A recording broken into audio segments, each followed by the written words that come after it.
ใครถามว่าเธอคือชนชาติใดหากคำตอบเธอคือไทยแล้วหมายถึงชาติเดียวกันคือบ้านหลังนี้ที่เราทุกคนผูกพันย่อมมีหลายอย่างในบ้านที่ต้องช่วยกันดูแลจะเกิดภาคไหนเราก็คือไทยด้วยกันมีหลักให้เรายึดมั่นและนั่นก็คือแก่นแท้จิตวิญญาณไทย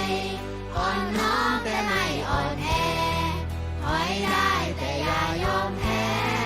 ให้แก่อยุติธรรมลูกหลานเอ่ยสามสีบนพื้นใต้ร่มนั่นคือความหมายตรงๆยังคงเป็นเสาหลักธรรมให้ไทยเป็นไทยอย่าให้ใครมาครอบงำเสรีภาพในความเหลื่อมล้ำย่อมก่อกำเนิดจากใจที่กล้าเป็นศัตรูคอร์รัปชันจงจำไว้เถิดลูกหลานนั่นคือมารแผ่นดินไทยศรัทธาความดี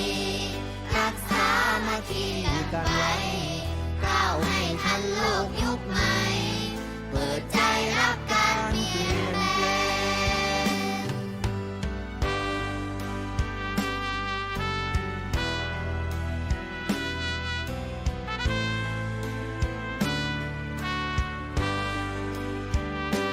ลูกหลานเอ่ยสามสีบนพื้นใต้